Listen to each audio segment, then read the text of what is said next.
I hope అర్థమైంది అనుకుంటా. అంటే ఇంకో ఎగ్జాంపుల్ ఎలా అంటే మనకి ఇప్పుడు చూపిస్తే మనకు వోల్టేజ్ ఎంత ఉంది, 40 volts ఉంది కదా. ఇన్ కేస్ మనం ప్యారలల్ కనెక్షన్ చేసామంటే వోల్టేజ్ అనేది ఏమవుతుంది, ఇక్కడ కాన్స్టెంట్ అని చెప్పాను కదా.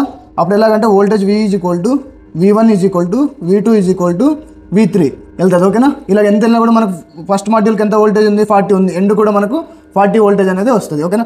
కరెంట్ తీసుకుంటే ఇప్పుడు కరెంట్ ఎంత ఇచ్చాను, ఇక్కడ 13 amps అనేది ఇచ్చాను. Current I is equal to I1 plus I2 plus I3 plus ఇలా వెళ్తుంది. ఓకేనా. అంటే ఇక్కడ ఎంత 13 ప్లస్ 13 ప్లస్ 13 అనేది యాడ్ అవుతూ ఉంటుంది. ఓకేనా. సపోజ్ 28 మాడ్యూల్స్ అనుకుంటే ఐ థింక్ 230 ఆర్ 240కి దగ్గర వస్తుంది. ఓకేనా యాంప్స్. ఇప్పుడు వచ్చేసి మనకి ఇది ప్యారలల్ కనెక్షన్. ఇప్పుడు మనకు ఉన్నది వచ్చేసి యాక్చువల్గా మన ఫీల్డ్లో సిరీస్ కనెక్షన్ అనేది ఉంది. ఓకేనా.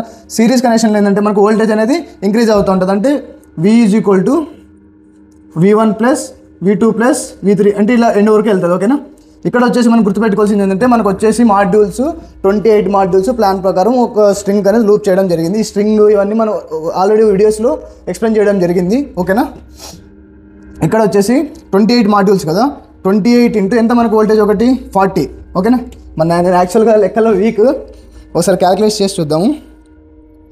ఓకే, ఎంత మనకు 28 మాడ్యూల్స్ ఇంటూ 40 volts ఎంత వస్తుంది, 1120. ఓకేనా. 1120 volts అనేది వస్తుంది. ఓకేనా. ఇప్పుడు వచ్చేసి మనకు ఈ సిరీస్ కనెక్షన్లో వోల్టేజ్ అనేది ఇంక్రీజ్ అయింది కదా. ఇప్పుడు వచ్చేసి కరెంట్ అనేది ఏమవుతుంది, కాన్స్టెంట్ అవుతుంది. Current I is equal to I1 is equal to I2 is equal to I3 is equal to ఇలా వస్తుంది. ఓకేనా. ఎండ్లో ఏమొస్తుంది మనకు మాడ్యూల్కి ఎంత 13 amps. అంటే ఎంత వస్తుంది మనకు 13 amps మాత్రమే వస్తుంది ఒక స్ట్రింగ్లో. అంటే 28 మాడ్యూల్స్ కలిపి కూడా మనకి ఎంత వస్తుంది, ఓన్లీ 13 amps అనేది ఉంటుంది. ఓకేనా. సిరీస్ కనెక్షన్లో మన బెనిఫిట్ ఇది ఉంటుంది. ఓకేనా. మన సైట్లో కూడా ఇదే ఉంది. ఇప్పుడు వచ్చేసి మనకు ఈ 28 మాడ్యూల్స్కి ఇంత వోల్టేజ్ వచ్చింది, 28 మాడ్యూల్స్కి యాంప్స్ ఇంత వచ్చింది. ఎందుకంటే మనకు సిరీస్ కనెక్షన్ ప్యారలల్ కనెక్షన్ ద్వారా. నెక్స్ట్ వచ్చేసి మనకి ఇది ఎస్సీబీ దగ్గరకు అనేది వెళ్తుంది. ఓకేనా. ఈ ఎస్సీబీ దగ్గర వచ్చేసి మనకు చెప్పాము ఆల్రెడీ వీడియోలో 18 కానీ 19 కానీ స్ట్రింగ్స్ కనెక్ట్ అయి ఉంటాయి. ఓకేనా.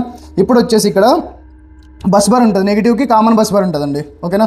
ఈ కామన్ బస్ బార్ దగ్గర మనకి ఎంత వోల్టేజ్ వచ్చినా ఇక్కడ అనేది కామన్ బస్ బార్కి కనెక్ట్ అయిపోవడం వల్ల మనకు ఒకటే వోల్టేజ్ అనేది చూపిస్తుంది. అది వచ్చేసి మనకు 1500 volts ఉంటుంది మ్యాక్సిమం. ఓకేనా. దీని కెపాసిటీ వచ్చేసి మనకు 1500 volts ఉంటుంది. మన బస్ బార్ దగ్గర కామన్ అయిపోయిన తర్వాత ఇంక ఇక్కడ ప్యారలల్ కనెక్షన్ అనుకోండి. ప్యారలల్ కనెక్షన్ అంటే మనకి ఏంది, వోల్టేజ్ అనేది కాన్స్టెంట్ అయిపోతుంది. ఎంత వోల్టేజ్ వచ్చినా అక్కడ కాన్స్టెంట్ అవుతుంది. ఓకేనా. నెక్స్ట్ నాకు పాజిటివ్లో వచ్చేసి ఇక్కడ ఫ్యూజెస్ అనేవి ఇన్స్టాల్ ఉంటాయి. ఓకేనా. ఈ ఫ్యూజెస్ పాజిటివ్కే ఎందుకు ఉంటాయంటే మీకు ఆల్రెడీ తెలిసి యాక్చువల్గా మనకు ఏదైనా షార్ట్ సర్క్యూట్ అయినప్పుడు మనకు కరెంట్ మాత్రమే దాని డబల్ అండ్ ట్రిపుల్ టైం అనేది ఇంక్రీజ్ అయిపోతుంది. ఓకేనా. ఇక్కడ వచ్చేసి నీకు ఫ్యూజెస్ కూడా నేను షార్ట్ వీడియోస్ చూపిస్తాను ఎలా ఉంటాయని. మన కెపాసిటీ వచ్చేసి 30 amps వరకు ఉంటుందండి. ఓకేనా. 30 amps ఫ్యూజెస్ అనేది ఇన్స్టాల్ చేస్తారు. అవి ఎలా ఉన్నాయని నేను రేపు ఆర్ ఎల్లుండి షార్ట్ వీడియోలో మీకు ఎక్స్ప్లెయిన్ చేస్తాను. ఇలా వచ్చేసి మనకి 18 స్ట్రింగ్కి 18 ఫ్యూజెస్ అనేవి ఉంటాయి. ఓకేనా. 18 అంటే 18, 19 అంటే 19 చెప్పాను ఆల్రెడీ. కంపెనీ వచ్చేసి 20 ports అనేది ఇస్తుంది. ఓకేనా. ఈ 20 ports ఇక్కడ వచ్చేసి మనకు ఈ ప్యారలల్ కనెక్షన్ అన్నా కదా. ఇప్పుడు కరెంట్ అనేది మనకి ఏమైపోయింది, ఇక్కడ కాన్స్టెంట్ అయిపోయింది. ఓకే. ఇక్కడ వోల్టేజ్ అనేది ఏమైంది, కాన్స్టెంట్ అయింది. ఇప్పుడు కరెంట్ వచ్చేసి ఏమవుతుంది మనకు ఇంక్రీజ్ అనేది అవుతుంది. అంటే ఇక్కడ ఏంది 18 స్ట్రింగ్స్ ఉన్నాయి. ఒక మాడ్యూల్కి మనకి ఎంత ఒక స్ట్రింగ్ ఎంత వచ్చింది 13 amps. అంటే ఇప్పుడు ఎంత 18 strings into 13 amps is equal to 18 strings into 13 amps అనుకుంటే 234 amps అనేది వస్తుంది. ఓకేనా.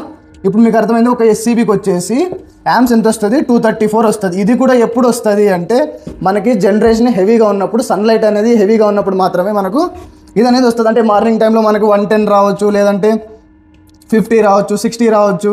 ఓకేనా. ఇది ఎలా అంటే మనకి సన్లైట్ మీద డిపెండ్ అయి ఉంటుంది. ఎక్కువ ఎండ కాస్తే మంచిగా జనరేషన్ అనేది వస్తుంది. ఈ జనరేషన్ మనకు తగలాలంటే ఎప్పుడు దాన్నే సోలార్లో పీక్ అవర్స్ అంటారు. ఓకేనా. ఈ 230కి మినిమం 220 లేదంటే 210 ఈ యాంప్స్ వచ్చినప్పుడు మనకి దీన్ని పీక్ అవర్స్ అని అంటారు. అంటే ఎండ మంచిగా అప్రాక్స్ నాకు తెలిసి 12:30 నుంచి 2:30 ఆర్ 2 o'clock ఇప్పుడు దాకా మాత్రమే, ఇక్కడ దాకా మాత్రమే మనకు పీక్ అవర్స్ అనేది ఉంటుంది. ఓకేనా. ఈ అవర్స్లో ఎవరు ఏం వర్క్ చేయడానికి, ఎలక్ట్రికల్ వర్క్ చేయడానికి ఎంతగా వెళ్ళరు. ఎందుకంటే ఇది మనకు సేఫ్టీ కన్సర్న్ అనేది. ఓకేనా. ఇక్కడ వచ్చేసి మీకు చెప్పాను కదా అయిపోయింది. ఇప్పుడు మనకు 230 amps అయిపోయింది. ఓకేనా. ఇప్పుడు వచ్చేసి మీకు డిస్ప్లే మీద చూపిస్తాను ఇన్వర్టర్ కెపాసిటీ అనేది. ఈ ఇన్వర్టర్ కెపాసిటీ వచ్చేసి ఇప్పుడు నేను ఇక్కడ మొబైల్లో చూస్తాను. ఓకే. ఇక్కడ మీకు పైన చూస్తున్నారు. ఫస్ట్ మనం ఏంటంటే డీసీ సైడ్ గురించి మాట్లాడదాము. ఓకేనా. మీకు చూపించాను కదా ఇన్వర్టర్ అనేది ఇలా ఉంది. ఇన్వర్టర్ ఇందులో వచ్చేసి మనకు 3 MPPTs ఉంటాయి. అంటే MPPT అంటే ఏంది, మనకు మ్యాక్సిమం పవర్ పిన్ ట్రాకర్ అంటారు. ఓకేనా. ఇక్కడ వచ్చేసి MPPT 1, 2, 3. ఓకేనా. ఇక్కడ వచ్చేసి ఫ్రంట్ సైడ్ మనకి ఏదైతే ఉందో ఇదంతా వచ్చేసి మనకి డీసీ సైడ్. ఓకేనా. మీరు చూపించాను ఇందాక డీసీ కేబుల్స్ ఎలా కనెక్ట్ అవుతాయి అనేది. ఇప్పుడు వచ్చేసి మీకు ఇన్వర్టర్ అంటే ఆల్రెడీ ఐడియా ఉంది.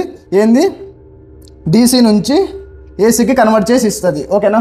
ఇక్కడ వచ్చేసి డీసీ నుంచి ఏసీ కన్వర్ట్ చేసే మెయిన్ పార్ట్ ఏంది, ఇన్వర్టర్కి హార్ట్ ఆఫ్ ఇన్వర్టర్ దేని పిలుస్తారంటే, డీసీ నుంచి ఏసీకి హార్ట్ ఆఫ్ ఇన్వర్టర్ ఏది పిలుస్తారో IGBT అంటారు. ఓకేనా.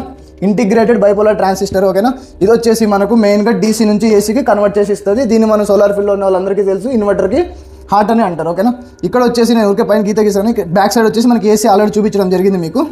ఓకేనా, ఇప్పుడు వచ్చేసి నా సైట్లో ప్లాన్ ప్రకారము మ్యాక్సిమం ఇన్వర్టర్ రోడ్ ఇస్తాడు నాకు. ఇన్వర్టర్ యాక్చువల్గా ఇవ్వడం ఎంత, సిక్స్ ఎస్సీబీకి అనేది ప్లేస్ ఇస్తాడు. ఓకేనా, ఇక్కడ వచ్చేసి మనకు ఈ మ్యాక్సిమం సైట్లో మ్యాక్సిమం 5 ఉంటాయి. ఓకేనా, 5. ఓకేనా, ఒక్కొక్క ఇన్వర్టర్కి వచ్చేసి ఒక్కొక్క ఎంపీపీ ఇన్వర్టర్ కంటే మనకు 15 వస్తుంది. ఓకేనా, 15 ఎస్సీబీ కనెక్ట్ అవుతుంది. ఎంపీపీటీకి వచ్చి మనకు 5 ఎస్సీబీ అనేది కనెక్ట్ అవుతుంది. ఓకేనా, ఇప్పుడు వచ్చేసి ఇక్కడ ఇన్వర్టర్లో కూడా మనకి ఏంది బస్ నెగిటివ్ అనేది డైరెక్ట్గా కామన్ బస్ ద్వారా కనెక్ట్ అయింది, మీకు ఆల్రెడీ చూపించాను. ఓకేనా, నెక్స్ట్ వచ్చేసి ఇక్కడ పాజిటివ్ సైడ్ కూడా మీకు ఫ్యూజెస్ అనేవి ఉంటాయి, చెప్పాను కదా. ఏదైనా షార్ట్ సర్క్యూట్ అయినా కూడా కరెంట్ అనేది డబుల్ అండ్ ట్రిపుల్ టైం అనేది ఇంక్రీజ్ అయిపోతుంది. ఓకేనా, అలాంటప్పుడు మన ఎక్విప్మెంట్ సేవ్ చేయడం కోసమే మనకు ఈ పాజిటివ్ సైడ్ అనేది మనకు ఇది ఫ్యూజెస్ అనేవి ఉంటాయి. ఓకేనా ఫ్రెండ్స్, నెక్స్ట్ వచ్చేసి ఇక్కడ ఫ్యూజెస్ అయిపోయిన తర్వాత మనకు ఇప్పుడు మన క్యాలిక్యులేషన్ చూద్దాం. మీకు తెలుసు కదా ఇన్వర్టర్కి ఎన్ని 15 ఎస్సీబీస్ అనేవి కనెక్ట్ అంటే ఒక్కొక్క ఎంపీపీటీకి ఎంత 5 ఎస్సీబీ అనేది కనెక్ట్ అయినాయి. ఓకేనా, ఇప్పుడు వచ్చేసి నాకు ఇన్వర్టర్ డీసీ సైడ్ చూస్తున్నాను.